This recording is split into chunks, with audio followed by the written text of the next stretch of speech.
É sempre um prazer, uma alegria estar aqui nessa casa. Sempre que nos convidam, a gente vem bater um papinho aqui com vocês, procurando trazer temas diferenciados a cada vez que a gente se encontra.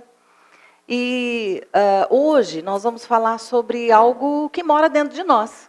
Não é nada externo, mas é interno.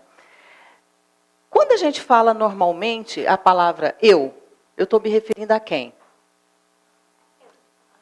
A mim mesma. Muito bem. Então, esse eu que a gente fala, por exemplo, às vezes até a gente chama uma pessoa pelo nome, ao invés dela responder o quê, ela fala o quê? Eu, né? Esse eu que a gente está falando aí, é o eu que a gente está vendo aqui. Como é seu nome? A Eleni. Eu estou olhando para ela, Eleni. É a personalidade Eleni. Se fosse só assim, a gente seria algo raso demais. E nós não somos tão rasos assim, né? Aliás, muito pelo contrário, a gente tem uma complexidade muito grande. E então, hoje, especialmente, a gente vai falar um pouquinho sobre esses outros eus na linguagem junguiana, tá? Claro que tem outros eus em outras vertentes, mas hoje, especificamente, a gente vai falar um pouquinho sobre esses eus aí que moram dentro da gente, mesmo que a gente não se dê conta deles, tá?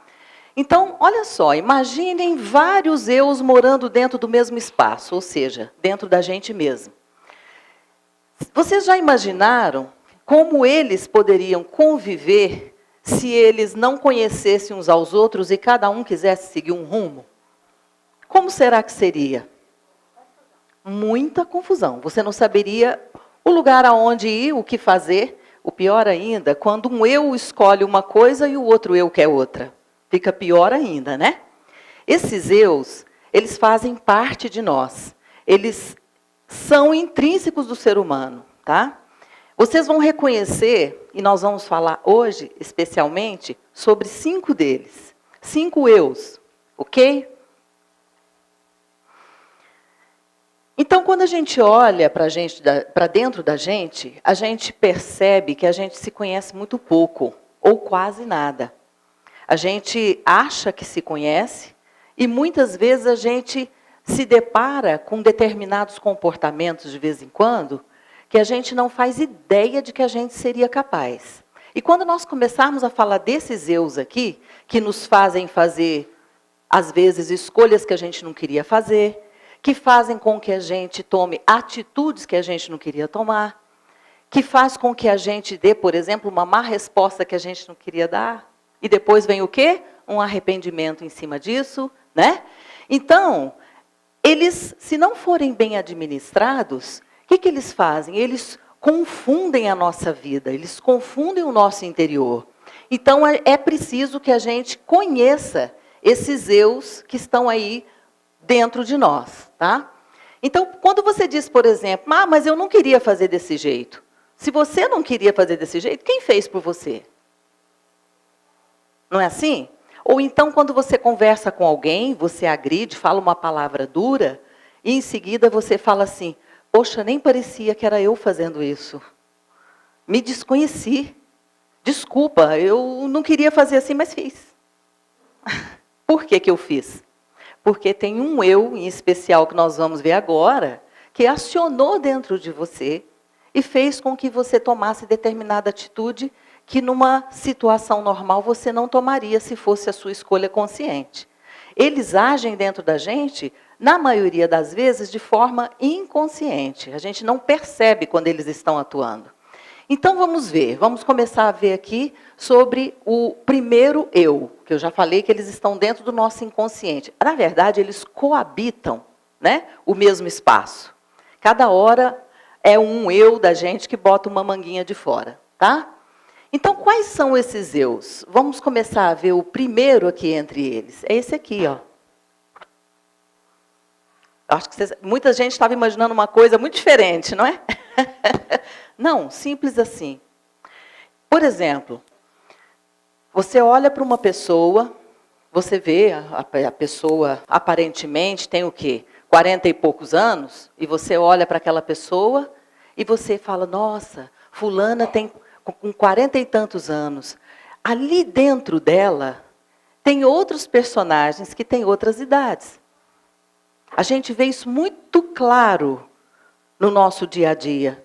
Esse danadinho aqui, desse eu criança, está dentro da gente, cada um de nós, com uma faceta diferente.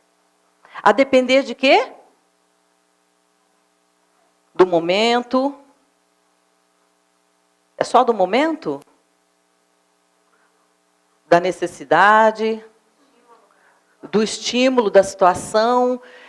O estímulo e a situação vão provocar dentro da gente o nosso eu criança. Aí esse eu criança, ele vai chegar aqui em cima, do lado de fora nosso, ou assim, de uma maneira emburrada, ou brava, ou feliz, alegre, contente, ou birrenta, uma criança birrenta, ou triste. Muito disso aqui, gente, depende do quê? Depende da nossa história de vida. Tá? Então, agora eu penso assim, como será que foi a vida da minha criança lá atrás? Que criança que eu tenho que mora dentro de mim? Ou você acha mesmo que você cresceu e a sua criança sumiu? Ela está aí, ela mora aí dentro. Tá? Muitas vezes essa criança se manifesta aí de uma forma bem intensa. E às vezes ela contradiz completamente os desejos do adulto. Ainda tem isso. E mais sério ainda, muitas vezes a nossa criança engole a personalidade atual, ou seja, da idade atual. Ela se torna mais forte. E aí a pessoa fica com aquele perfil infantilizado, de acordo com o que a criança dela viveu. Estamos juntos? Todo mundo está entendendo até aí? Ok. Então, assim, esse eu criança faz a gente tomar algumas reflexões, a gente parar. Quer ver, por exemplo? Fecha os olhos de vocês um pouquinho, um instante só para eu fazer uma experiência com vocês. Você se lembra, só para você refletir, de um bom momento da sua infância, um momento inesquecível? Deixe que esse momento venha à tona na cabeça de vocês. Eu quero que vocês sintam como o corpo de vocês fica quando vocês lembram desse bom momento. Não precisa nem responder, só sente. Agora, eu queria que você, por exemplo, lembrasse de um momento lá da sua infância em que você teve muita vergonha. Deixa esse momento vir até a sua tela mental. E aí agora você pode perceber a diferença que o seu corpo fica quando essa lembrança vem. Deixa vir na sua tela mental os seus amiguinhos de infância.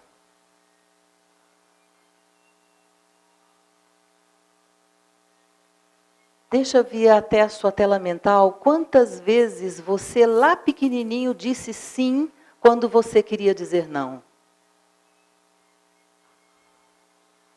Será que vocês se lembram do primeiro dia de escola de vocês? Será que vocês se lembram de um bom colo que você teve? Ou será que você teve falta de colo? Eu tenho certeza que muitos de vocês aqui agora estão tocados por alguma emoção. Podem abrir os olhos. Eu consigo ver pelo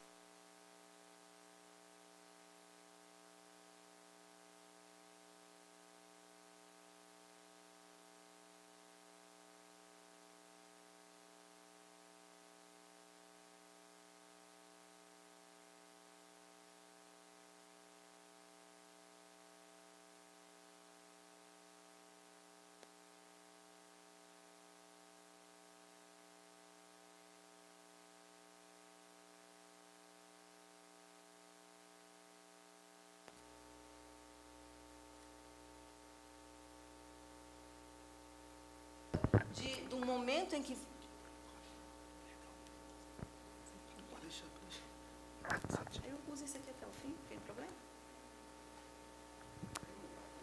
tranquilo. Então, gente, o que eu quero dizer para vocês é o seguinte, esse eu, mesmo a gente querendo ou não, ele mora dentro da gente. Ele está dentro da gente. E quando alguém aqui agora mesmo disse que alguma circunstância externa provoca em nós algumas dessas situações que nos faz link lá com a nossa história, a nossa criança vem. Observem isso. É muito interessante como algumas pessoas têm, e principalmente no nosso ambiente familiar, elas têm o dom de nos provocar alguma questão infantil e a emoção vem. Aí a nossa criança vem de uma forma que a gente nem imagina que ela teria força o suficiente para aquilo. Então, esse eu criança que a gente está falando aqui, é um eu criança que está aí dentro, morando dentro de nós. Ele nunca deixou de morar aí dentro. Tá? Todos nós, ao longo da vida, quando a gente vai crescendo, a gente acha que a gente pode abandonar essa criança para trás. Lê do engano. A gente não abandona essa criança para trás. Ela traz as suas histórias, a gente vive as histórias da criança. Então, muitas questões, olha só o que a gente vai falar aqui para vocês. Muitas questões que a gente vive hoje, no adulto, moram lá na nossa infância. Por isso é que quando a gente vai trabalhar o adulto chega para nós, muitas questões que ele traz, eu não vou querer saber do adulto, eu quero saber da criança, porque a gente tem que mexer aonde? Na raiz, aonde tudo aconteceu. Às vezes, situações fortes, traumáticas, vivências difíceis, né, aconteceram com aquela criança. E aí, sabe onde é que ela está? Ela está parada lá. Ela está parada lá no sofrimento, lá onde tudo aconteceu. Então, a gente tem que, gentilmente, ouvir essa criança, saber dessa criança, o que é que aconteceu com ela, qual a dor, qual a queixa, o que é que está mexendo com aquela criança ainda, que ela está trazendo todo aquele sentimento ali dentro dela e ela não está dando conta de lidar. E aí, quem sofre? O adulto. Tá certo, gente? É muito importante a gente olhar para dentro e acolher esse nosso eu criança. Ele é vivo, ele é latente, ele mora dentro de nós e convive conosco o tempo inteiro. Tá? Então, olhemos para o eu criança. Se você esqueceu a sua criança por muito tempo, não acho que você vai encontrá-la toda sorridente e feliz o tempo todo. Não, muitas vezes você olha para dentro e quando você encontra a sua criancinha lá de trás, na raiva todinha dela, na birra dela, quando você vê o adulto está fazendo a mesma coisa. Quem é que está aqui nesse momento? É a própria, é a criança que mora dentro dela. Comecem a observar se muitas vezes o comportamento da gente não se torna um pouquinho infantil. Né? E a gente vai lá na criança que a gente foi um dia. A gente cresce, mas a gente continua carregando essa criança na vida adulta. Se ela foi feliz, uma criança feliz, provavelmente ela vai levar para o adulto experiências também onde ele vai se sentir muito feliz. Mas se ela foi uma criança, por exemplo, abandonada, triste, rejeitada, o que será que vai acontecer com o adulto? Ele vai ter o mesmo sentimento. A mesma sensação. E tem gente que ainda diz assim, poxa vida, mas essa experiência aconteceu há tanto tempo. Nossa, eu era tão pequena, eu tinha 8 anos, foi há tanto tempo. O quê? Foi ontem. Para a nossa criança foi ontem. E como ela mora dentro de nós, a gente vai receber o reflexo dessa experiência da nossa criança. Tudo bem, gente? Vocês concordam que esse eu está bem vivo aí dentro de você? Dentro de cada um de nós? Então, está aí. O que será que o seu eu criança tem aprontado com você? Será que ele está bonzinho, bacana, legal, feliz, saltitante, alegre? Ou não? E do que será que esse eu criança que mora dentro de cada um de nós precisa agora? Às vezes ele precisa de um colo. Nós adultos, nós temos vergonha disso. A maioria dos adultos tem vergonha de pedir um colo quando precisa. Ah, não, mas eu já sou adulto, eu já cresci, eu não sou criança. E, às vezes, a gente não tem noção do quanto um colo para um adulto, em determinadas situações, é curativo. Como essa cena se repete? A gente vê tanto o adulto que tem uma criança dentro de si, que não ganhou colo, e aí ele precisa só de um colinho, mais nada. E aí ele sai alegre, contente, se cura de tantas dores. Gente, o essencial é simples, não vamos complicar, não. Sabe? A gente precisa entender o que acontece dentro da gente. Aqui, tem gente que chega aqui, ó, lá na velhice, sabe? E começa a lembrar questões lá da sua infância e entra numa melancolia profunda, ou num saudosismo profundo, ou num arrependimento profundo. Também tem isso, não é? Então, o eu criança precisa ser olhado de uma maneira carinhosa, acolhedora, de uma forma de sustentação àquela criança que algum dia precisou de algo, por exemplo, que não teve. Tá? Muito bem, vamos para o segundo eu. Quem sabe o que é esse danadinho aqui? Esse eu inferior. Será que ele é boa gente? Então, olha lá, a carinha não está muito boa, né? Então, o eu inferior, a gente está vendo ali, que tem algumas coisas, que são algumas manifestações que não são tão agradáveis, não é? E ele existe aí dentro. Ele está muito vivo dentro de nós. O eu inferior é a parte que a gente tem dentro da gente que ainda não foi desenvolvida. Ou seja, que contém emoções, pensamentos negativos e vários impulsos, como medo, ódio, tristeza, vingança, inveja, autoritarismo, enfim, aquilo que a gente ainda tem de negativo e que a gente precisa curar. O motivo pelo qual a gente está aqui é o bicho feio, aquele que a gente tenta esconder de todo mundo. Pergunte. Faz parte disso. Faz parte disso. Tudo aquilo que a gente tem de sentimento que precisa ser modificado e conscientizado, trabalhado, entra no eu inferior. Então, gente, o eu inferior, é complicado isso aqui, porque a maioria das pessoas negam ele. As pessoas não gostam muito dessa parte feia, né? Então, o eu inferior, ele aparece toda vez que, por exemplo, vem aquela vontadezinha de se vingar de alguém. E pior ainda, quando ela é disfarçada. E é vivo, está ali. É um aspecto negativo que a pessoa possui. Então, por exemplo, aquele momento em que, em silêncio, aconteceu alguma coisa ruim, e lá por dentro, você diz, bem feito. É assim mesmo. Essa aí é uma parte da gente que mora aqui, no eu inferior. É aquela vontadezinha de acontecer algo ruim com o outro, né? É a inveja que está ali, do companheiro do lado que comprou uma Ferrari, e você só tem lá o seu Uno, não desmerecendo nenhum, né? Mas, enfim, é a inveja que mora ali ao lado. É aquele sentimento de agressão e vontade de agredir, soltar no outro algo que você não sustenta mais dentro de si, precisa descontar em alguém. Então, é aquela língua afiada que está pronta para uma resposta. Tá? Então, olha, o dedo apontado. Gente, quando a gente fala em eu inferior, a gente está falando de julgamento, de muito julgamento.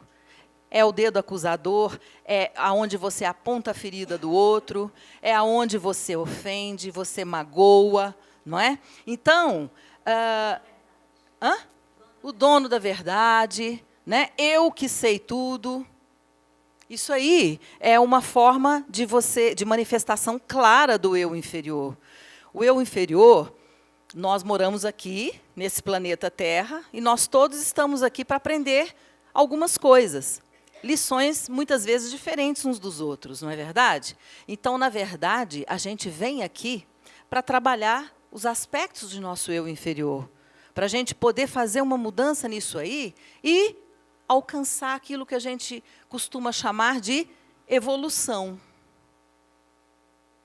Cada vez que eu consigo curar alguma parte de mim mesmo, eu estou a caminho dessa evolução. Mas como é que eu vou tentar curar, harmonizar internamente a mim mesmo, se eu não sei quais são as minhas dificuldades? Vai ficar difícil. Por isso que a única forma, vejam bem, a única forma da gente curar o nosso eu inferior é, a primeira coisa, tomar consciência que ele existe. Se a gente não toma e nega que ele existe, o que acontece? Ele ganha força. A negação é a pior coisa que tem. Quando você percebe que ele está presente em você, aceita, gente. É curativo. Então, o eu inferior é parte de nós. A não ser aqueles grandes missionários do mundo, né, que são raros, eu desconheço um ser humano que não tenha um eu inferior bem acentuado. Tá? Então, como curar o nosso eu inferior? Sempre que você der de cara com esse eu inferior, esse bicho feio que mora dentro de você, lembre-se, é preciso curá-lo, e é uma oportunidade. A gente veio transformar isso aqui. Qual o primeiro passo, então, da cura do eu inferior? Aceitação, gente. Sem aceitação, nada acontece. É preciso que eu reconheça que ele está presente em mim. Quer ver um exemplo? Vamos supor que você esteja lá no seu ambiente de trabalho, você tem um chefe que exige muito de você, e aí, de repente, você começa a ficar nervoso. A raiva vem, você sente que você está ficando quente, está vindo aquela raiva, e, de repente, quando vê, você já gritou com o chefe. Aí o chefe vira para você e fala, nossa, mas você está nervoso, você está com raiva. Aí você vira e fala, eu não estou com raiva. Não é assim? O que é que acontece? É uma negação daquele sentimento de eu inferior que está ali. Quando, na verdade, para ele acalmar um pouquinho aquele sentimento que está presente, simplesmente bastaria ele dizer, é sim, eu estou com raiva. Primeira coisa, reconhecer. Eu me descontrolei, a raiva veio, eu não precisava ter falado desse jeito, mas falei, eu sinto muito, a situação teria sido muito diferente. Então, gente, um exemplo claro disso é, quando eu aceito o meu eu inferior que está manifestado, seja ele qual for, eu dei o exemplo da raiva, mas pode ser qualquer sentimento, né? O autoritarismo, o julgamento, né? A tristeza. Quantas pessoas negam a tristeza? Por exemplo, parecem que querem confrontar, afrontar o sentimento. Primeiro, reconheça que ele está ali. Só na hora que ele for visto, provavelmente ele já terá cumprido um papel. E aí, você pode ressignificar o sentimento.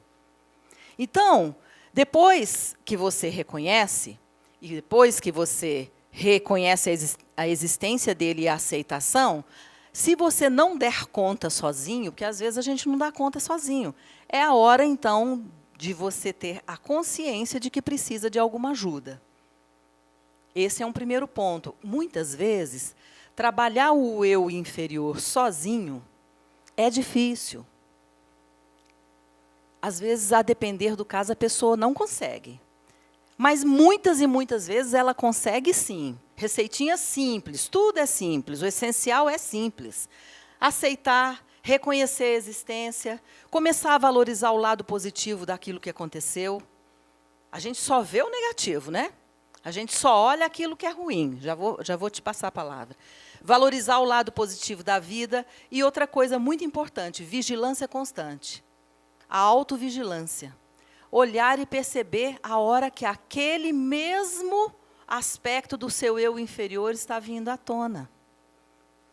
Toda vez que ele vem à tona, é uma tremenda oportunidade de se curar.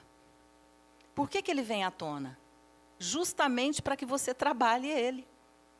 A circunstância, o universo é bom pai, o universo é generoso, ele traz a exata experiência que a gente precisa para poder curar determinados aspectos. Se a gente não olha para isso, a gente não evolui, não cresce. Diga.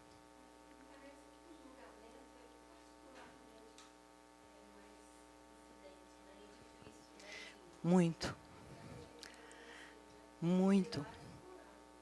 Porque o julgamento, ele pode vir de forma incisiva, ele pode vir de forma dissimulada, ele pode vir de uma maneira subliminar, entendeu? Ele tem várias facetas. Então, a gente tem que prestar atenção e ver, gente, mesmo falando desse jeitinho, eu acho que eu estou julgando. Então, reconhecer a existência, aceitar. A melhor maneira que eu conheço, assim, todo mundo sabe, nós sabemos que não julgar é muito difícil. Nós estamos aqui num aprendizado, mas, de repente, uma boa maneira da gente lidar com isso é toda vez que você perceber que está entrando em um julgamento qualquer, imediatamente você se coloca no lugar do outro.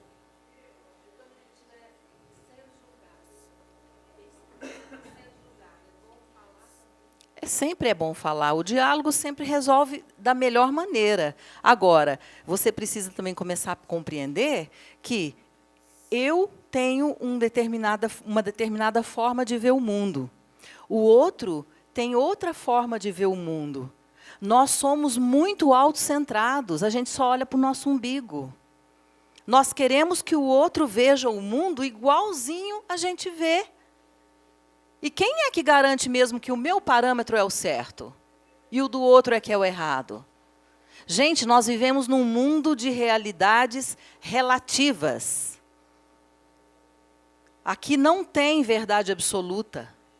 Se aqui não tem verdade absoluta, a gente pode concluir que tem vários parâmetros diferentes. Eu enxergo de um jeito, ela enxerga de outro, ele enxerga de outro. E quem está certo?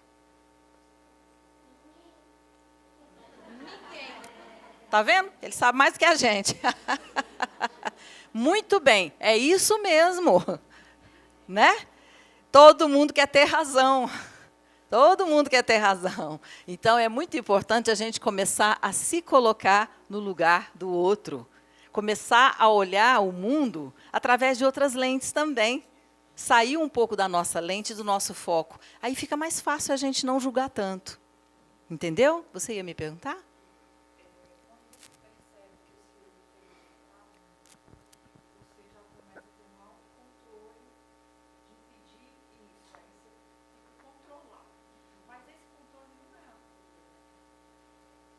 Esse controle é o caminho para a cura. É um bom caminho. A gente costuma falar que nós temos os 3 R's para alcançar a cura. Né? A gente passa pelos 3 R's. O primeiro Rê, né, é o repetir. Você fica repetindo uma ação, repetindo, ai, fiz de novo, nossa, fiz de novo. É a inconsciência. É fazer no automático. Hábito, tá? Enquanto você está no primeiro Rê, você não cura. Mas a partir do momento em que você reconhece, que já é o caminho que você está falando, opa, percebi, fiz de novo. E você, muitas vezes, pode até se antecipar em não fazer de novo, aí você está um passo da cura, que é o terceiro Rê, que é o ressignificar. A partir do momento em que eu reconheço, eu já não posso falar mais que eu não sei. Então, a sua responsabilidade aumenta. Se a sua responsabilidade aumenta, você dá o passo seguinte e você ressignifica. É um treino. Né? Não é fácil, mas é um treino. Se a gente não fizer isso, a gente não constrói.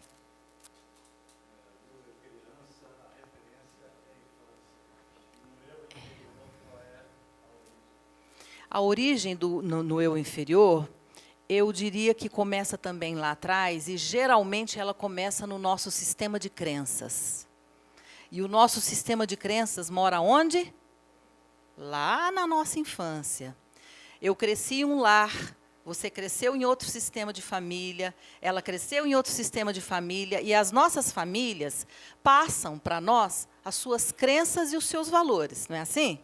E a gente cresce com aquilo ali como sendo a mais absoluta verdade. Lá na frente, quando a gente se depara com algo que contradiz o seu sistema de crenças, você entra no eu inferior. Entendeu? Você faz imediatamente o link. E, gente, convenhamos, nós somos muito fiéis aos nossos sistemas de crença. Isso é muito ruim, porque a gente acaba repetindo ciclos para os nossos filhos. E tudo aquilo que não foi positivo, muitas vezes, a gente acaba replicando, né? E os nossos filhos acabam replicando e replicando. São processos de autoconhecimento, de desenvolvimento. Quanto antes ele começar, melhor. Com certeza. Consegue romper esses ciclos e Isso. Isso. Você vai quebrando o sistema de crenças que não te serve mais. Entende? E aí você vai conseguindo passar para as gerações que vêm depois algo novo. Ou seja, você consegue romper com uma barreira que, obviamente, você viu que não te serviu e muito menos vai servir para o seu filho. Né? Então, respondida a questão do eu inferior? Tá. Então, como é que a gente identifica a presença do eu inferior? Quando é que eu estou dentro, com esse eu falante dentro de mim? Quando não vemos o lado positivo da vida ou das pessoas, quando nós nos inflamamos com sentimentos negativos, quando nós tentamos manipular pessoas, mesmo com a carinha boa, viu, gente? É um perigo. Fazer comentários maldosos, vontade de agredir o outro ou de ter sentimentos ruins contra nós mesmos. Ah, Adriana, contra mim mesmo também é eu inferior? Sim. Gente, o autojulgamento é terrível. O autojulgamento leva a gente a um autoflagelo. E é muito dolorido, traz dor, traz infortúnio na vida da pessoa. Tanto o julgamento quanto o autojulgamento, eles estão no mesmo patamar. Diga.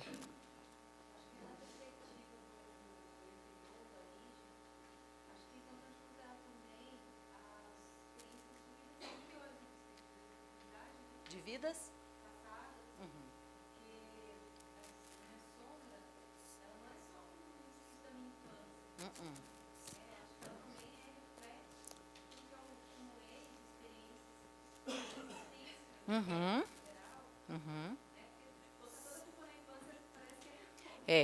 Essa palestra, ela se limita à questão dos 5 eus aqui, dos 5 eus. E aí ela começa no eu criança. Agora, isso que você falou, eu não diria nem que é um complemento, eu diria que é o início.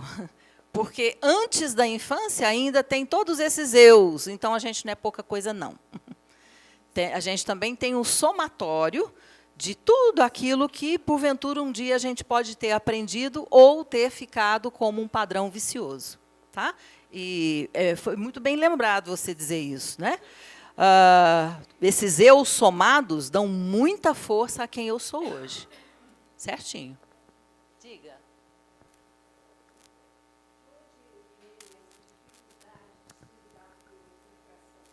Lidar? Tá. O mais forte é o eu inferior. O eu inferior. Agora, o que interessa é ver aonde está a cura disso, não é? Aonde é que muda-se esse padrão? E eu acredito que esse padrão ele encontra mudança quando você consegue identificar qual foi o fator motivador que gerou essa frustração. Porque ela só vai desaparecer quando o fator gerador dela for reconhecido, identificado, aceito e transformado.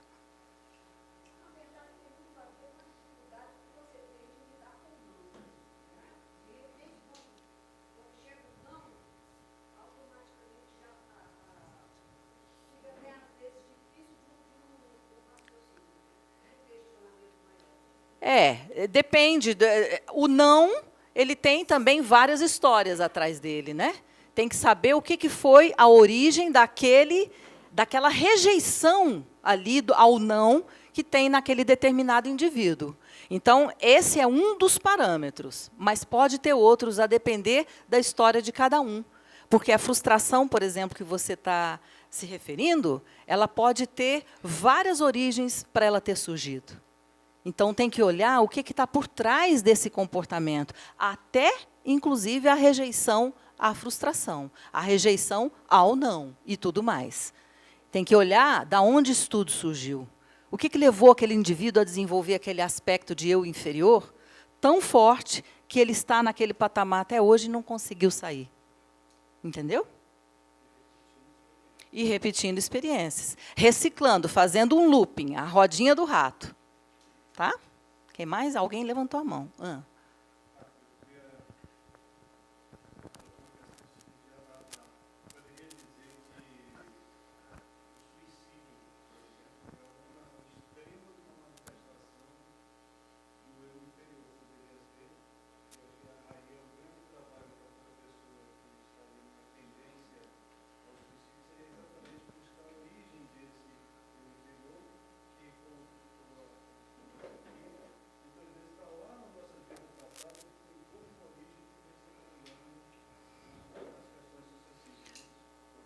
Isso, pode ser isso, porque assim, ó, eu já trabalhei com pessoas que chegam para a gente trazendo essa fala que você acabou de dizer, e ela diz assim, essa tendência, eu pergunto, surgiu quando? Para a gente poder sentir o fator motivador, né? Ah, se a pessoa disser, surgiu quando meu pai morreu, por exemplo, aí eu falo, bom, a origem está aqui. Ah, surgiu quando, lá na infância, eu vi o meu irmão sofrendo determinada opressão ou agressão e tudo mais. Enfim, tem uma explicação lógica. Mas, às vezes, a gente ouve a pessoa dizer assim, desde sempre. Desde que eu nasci. Eu nunca pensei em estar aqui no mundo. Aí você tem que antenar, entendeu? E aí vai por esse caminho aí que você está dizendo. É bem possível, sim. Tá? Mais alguém?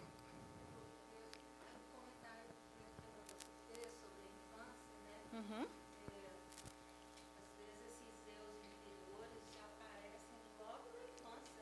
Sim, parecem.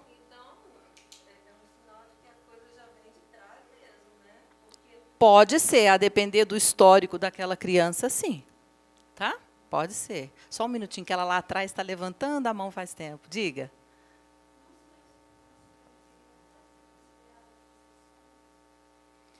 São aspectos onde o eu inferior, ele é o nosso eu que guarda, armazena as nossas sombras. Na linguagem junguiana, sim. Mas eu quero que você entenda uma coisa. Nem toda sombra faz parte de eu inferior. Tá? A palestra não é sobre sombra, mas só para esclarecer. Porque as pessoas têm a noção de sombra, muitas vezes, equivocada. Sombra, gente, é um termo junguiano também, né? Que significa o lado nosso desconhecido. Agora, esse lado nosso desconhecido, nem sempre ele é de todo ruim. As pessoas acham que sombra sempre é o lado ruim. Não. Quer ver? Eu vou dar um exemplo. Uma vez nós fomos dar um programa de qualidade de vida aí num órgão, e um dos rapazes que estava participando, ele disse assim, a minha maior frustração na vida foi eu ter querido ser, desde pequeno, um poeta. Ele escrevia muito, desde pequenininho. E o primeiro poema que ele escreveu, o pai dele espancou ele. Ele devia ter por volta de 8, 9 anos. Aquela memória ficou tão gravada dentro dele que ele desenvolveu um horror a qualquer tipo de poema. Ele não podia ver, ou seja, virou um trauma. Né? Claro. E ele nunca mais escreveu uma linha. Nunca mais. Por quê? Esse traço dele de gostar de escrever e tudo, como o ambiente externo negou, no caso o pai, o que ele fez? Reprimiu e jogou para o lado sombra. E isso era ruim? Não era ruim. Era uma potencialidade. Nós fazemos isso, viu, gente? Vocês devem conhecer gente que fala assim, na verdade eu queria ser ator, mas, por força de circunstância, eu virei um advogado. Por exemplo. Né? Então, o que é que a gente fez? Pega uma potencialidade da gente e joga lá para o lado sombra e reprime ela. Ela é, então, uma potencialidade que está reprimida na sombra. E nem por isso é negativa. Entendeu? Entendido? Tá ótimo. Ok, vamos continuar? Sim, sim. Certo.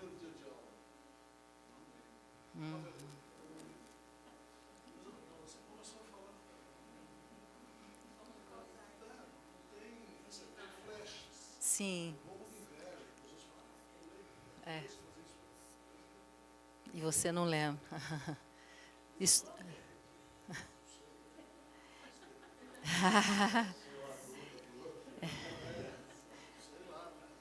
Isso aí tem um nome, tá? Isso aí chama amnésia infantil. Tá? Algumas pessoas realmente não conseguem lembrar dos eventos mais importantes, da primeira vez que foi para a escola, e, às vezes, fatos importantes. Aí eu vou te dizer a mesma coisa que eu disse para a nossa amiguinha lá atrás. Às vezes, algo que nos incomodou, por exemplo, a gente pega e reprime na nossa inconsciência e joga lá para a nossa sombra, fica guardado, fica reprimido lá no seu inconsciente. Mas, se algum dia, por exemplo, fosse necessário você trabalhar alguma questão ligada a algum sentimento que está nessa experiência, o sentimento, muitas vezes, ele pode brotar do inconsciente. Tá? É claro, em processo terapêutico, né? Mas isso aí é amnésia infantil. Muita gente tem, viu? Sim. É uma estratégia inconsciente de defesa, viu? De defesa. Isso é um mecanismo de defesa. Tá? Por exemplo, às vezes eu passei por uma dor muito grande lá na minha infância, pronto, não lembro mais daquilo depois de adulto, mas você acha que por isso o trauma parou de ser acionado em mim? Não. Tá? Muitas vezes a gente trabalha muito com questões de experiência traumática, a gente vê que ali existe um trauma, a pessoa inconscientemente está negando que ele existe e ele está tendo um efeito fortíssimo no dia a dia da vida da pessoa. Então, ela desenvolve um mecanismo de defesa e faz o quê? Reprime o trauma e joga lá para dentro, como se nada tivesse acontecido. Só que uma das características do trauma é ser reprisado. Tá? Não, boa não. Não, eu só... Não, coisas boas, maravilha. Então... você não lembra. Pode ser que sim, pode ser que não, né? Então, vamos lá, gente? Seguindo. Aí vem o outro eu. Nós estamos falando do terceiro, né? Já falamos do eu criança, do eu inferior, e agora o eu máscara. Esse é danadinho. Nossa Senhora, o eu máscara. Você sabe por que surge o eu máscara? Máscara tem tudo a ver mesmo com o significado literal da palavra, máscara. Sabe por que ele surge? Porque a gente tem vergonha do nosso eu inferior. O eu inferior é uma coisinha feia, que a gente não quer mostrar para ninguém. Então, a gente tem que pegar e fazer o quê? Disfarçar. E aí, a gente, inconscientemente, começa a criar as nossas máscaras. Tá? Se nós soubéssemos aceitar o nosso eu inferior, o eu máscara não precisava existir. O problema é que a gente não aceita o eu inferior, então a máscara tem que surgir para nos defender. Muitas vezes acontece que nós nos deparamos com o nosso bicho feio, o eu inferior, nos sentimos envergonhados e culpados e passamos a não mostrar esse eu inferior para ninguém. E aí, então, está criada o eu máscara. Tá? Vamos ver como é que ele funciona? E assim, então, a gente vai desenvolvendo várias máscaras. Para quê, hein, gente? Qual a maior necessidade do ser humano mesmo? Isso, olha quanta coisa. Pertencer, ser amado, ser acolhido, ser reconhecido. Né?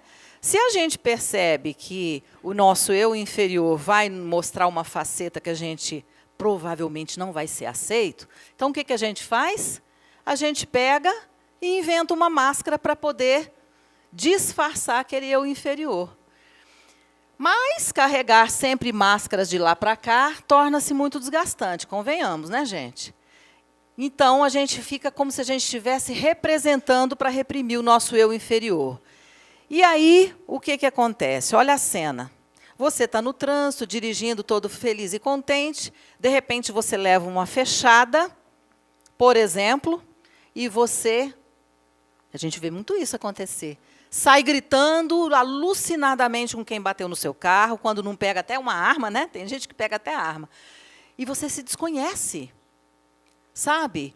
Isso aí, por exemplo, é uma demonstração clara de você ter reprimido e guardado o eu inferior, características do eu inferior, muito tempo ali dentro de você, e essas características elas vão inflando ali dentro.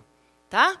E quando ela infla desmesuradamente, desmedidamente, ela tem que se romper de algum jeito. Então, ela sai na forma de um rompante, você perde o controle da situação, aí você vai explodir, por exemplo, com seu chefe, lá no trabalho, ou então, se você é chefe, você acaba explodindo com subordinados, lá no seu trabalho. Vocês já viram, por exemplo, aquele que em casa, em casa, ele é um cordeirinho, com a esposa, com a família e tal. Chega no trabalho, ele vira um leão. É mais ou menos isso também.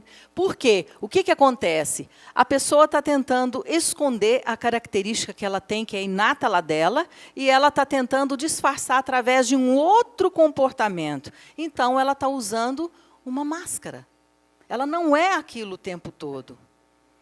A gente, muitas vezes, a gente tem um kit delas, viu, gente? A gente tem a máscara do bonzinho, a máscara do feliz, do contente, né? Você fica lá com cara de paisagem, como se você tivesse dono da situação, mas, na verdade, por exemplo, você está completamente reprimido ali dentro, mas você não pode mostrar. Quantas vezes a gente não se vê nessa situação? A máscara ela é muito comum nos ambientes de trabalho, principalmente, e nos ambientes sociais. Também. Nos ambientes sociais, por exemplo, eu não vou chegar lá e mostrar para todo mundo o meu jeito real de ser. Então, eu vou disfarçar, eu vou botar uma roupa bem bacana e vou no meu salto alto para ali, para uma balada, para poder mostrar quem eu não sou. Esse é que é o problema, tá? Aí você vai me perguntar, mas, Adriana, a máscara é de todo ruim? Às vezes, não. Às vezes, ela é necessária. 10 minutos, eu fecho, 10 minutos. Às vezes, a máscara é necessária. Por exemplo, se você vai lá para o seu ambiente de trabalho, você não vai para o seu ambiente de trabalho exatamente como você fica vestido em casa. Às vezes, você gosta de roupa super informal, né? Um chinelinho de dedo e tranquilo e tal, mas você vai para um ambiente social num trabalho e você tem que se mostrar uma executiva, por exemplo, você vai botar o seu salto alto, você vai colocar o seu taillé e você vai. Você está ali usando de um artifício para esconder o seu real eu do que você realmente gosta. Mas qual é a diferença? Agora preste atenção. Quando é que a máscara ela não te prejudica? Quando você tem consciência de que você está usando ela. Deu para entender? Muitas vezes, a gente está usando a máscara, sabe que está usando e está tudo certo. Você põe aquela máscara porque naquele momento convém usar. Agora, o triste, gente, o sofrível, é quando você usa a máscara, você deixa se engolir pela máscara e você não dá conta de sair dela. Você fica despersonificado. Como esse cara aqui, ó. Por exemplo. Né? Uma caricatura da máscara. Então, a máscara ela tem muito a ver com aquilo que a gente não pode mostrar para o outro. Tá? Vejam bem que a máscara ela pode ser bem utilizada em determinadas circunstâncias, quando eu preciso mostrar para alguém, em determinada situação, dependendo do ambiente em que eu estou, tá? Em algumas situações, é o que eu acabei de falar, ó, a gente pode usar algumas máscaras, mas a diferença é que a gente vai saber o papel que está representando. Alguém aqui já leu aquele livro Memórias de um Sargento de Milícias? Tem uma parte lá nesse livro que mostra direitinho o que é a máscara. É uma situação muito rápida. Ele é um soldado, não sei se ele era sargento ou era capitão. Sargento, né? Que ele, todos os dias, fazia as mesmas coisas, nos mesmos horários, do mesmo jeito, né? De forma militar mesmo, tudo muito cronometrado. E um dia o relógio não desperta e ele vai... acorda sobressaltado, vai para o banho, esqueceu a farda do lado de fora, ele tinha o costume sempre de levar a farda junto com ele para o banheiro. Então, ele saiu do senso comum naquele dia. Ele entra, toma banho, e quando ele vai vestir, a farda não está lá. Ele se desespera, porque o hábito dele era já sair vestido. Então, quando ele sai correndo do banheiro e passa em frente ao espelho, ele não se vê. Esse é um dos exemplos mais sérios que a gente tem da máscara engolindo a pessoa. Tomar cuidado para a máscara não nos engolir, tá? Pronto, agora chegou o melhor de todos. Esse que todo mundo quer chegar lá. Ô, eu bacana esse aqui, né? Esse é aquele que a gente quer ficar juntinho o tempo todo, que é o eu superior, gente. Gente, nós passamos a vida inteira nossa para chegar a alcançar, pelo menos tatear, o nosso eu superior. Tá? Então, quem é o nosso eu superior? Olha, sabe aquela vez que você desejou que num passe de mágica alguma coisa acontecesse e resolvesse seus problemas? Sabe quando você imaginou um mestre sábio, poderoso, amoroso, que ajudasse você a encontrar um caminho? Então, esse é o eu superior. Aí você vai falar assim, nossa, onde ele mora? Eu quero ir lá. Gente, ele mora dentro. Ele mora dentro de cada um de nós. Mas é que a gente, às vezes, está tão envolvido, sabe, com o nosso eu criança, com o nosso eu inferior, com o nosso eu máscara, que a gente esquece dele e ele fica lá cheinho de teia de aranha. Mas ele está aí, tá? Ele está dentro da gente. O eu superior mora dentro. Por isso é que sempre a gente fala para as pessoas, a cura mora dentro da gente. Tudo que vem de fora vem para ajudar, vem para dar uma mãozinha amiga, seja o que for. Mas o potencial de cura mora dentro de cada um. Isso é indelegável, não dá para passar para o outro. Tá? Então, como é que a gente identifica a presença do eu superior? Várias formas. Olhar para dentro de si, autoconhecimento, cursos, meditação, contemplação, autopercepção, intuição, tudo aquilo que te leva para um lugar positivo, está te levando em direção ao seu próprio eu superior, que é, na realidade, quem nós somos, né, gente? Nós estamos aqui. É um caminho de volta que a gente faz. Então, olha que bacana esse pequeno texto. Chame o seu eu superior para que, com a sua doçura, ele ajude você a acolher a sua criança. Com sua força e sabedoria, ele ajude você a domar os seus bichos internos, que são os nossos eus inferiores. Com a sua conscientização, ajude a reconhecer as suas máscaras. Com sua luz, ele ilumine o seu caminho e torne claras as suas escolhas. Então, se eu pergunto para você assim, quais desses eus que a gente falou até agora são reais e quais é que são os ilusórios? Todos o quê? São reais? Quem falou? Hã? Vamos falar do aspecto de estarmos aqui, nesse planeta? E que se a gente for pensar que aqui tudo é ilusório e que nós somos em espírito, o que nós somos desde a criação do universo, aí a gente diria que todos os três que nós falamos são ilusórios, porque eles são passageiros, e a gente volta para o único que é verdadeiro, que é qual? Eu superior. Se a gente pensar nessa linha, é desse jeito, tá? Mas acontece que existe uma ponte que torna possível transformar os nossos eus ilusórios em eu superior. Então, é como se você perguntasse, como é que eu faço para alcançar o meu eu superior? Existe uma ponte? Vocês acham que existe? Nós falamos em quantos eus até agora?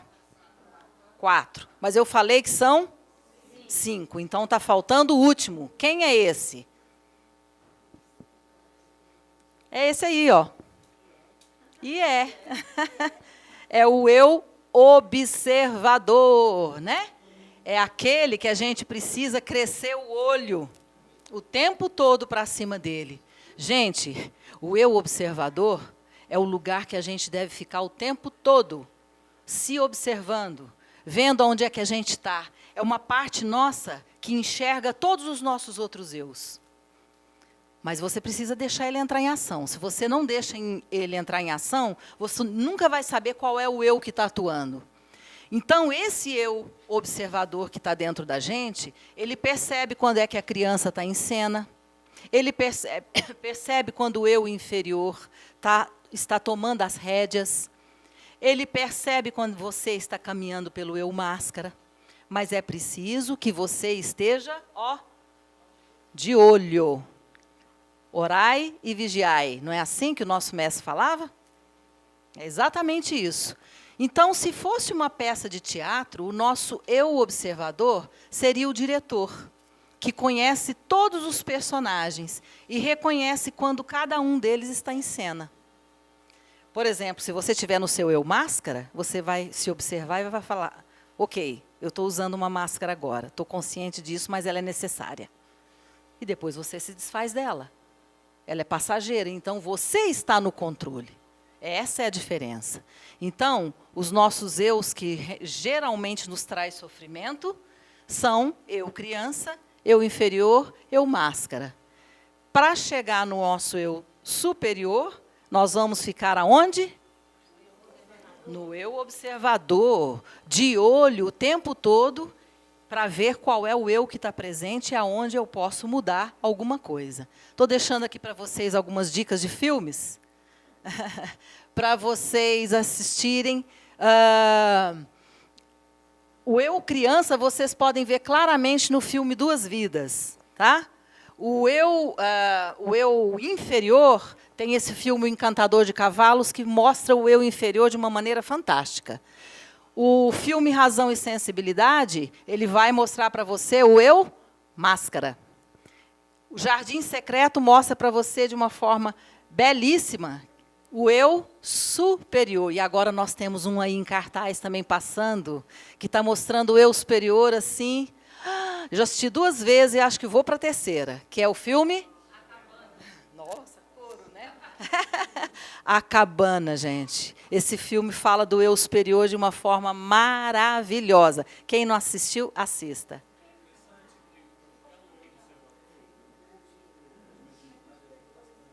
Isso, fala mais alto um pouquinho, isso que o Marcelo...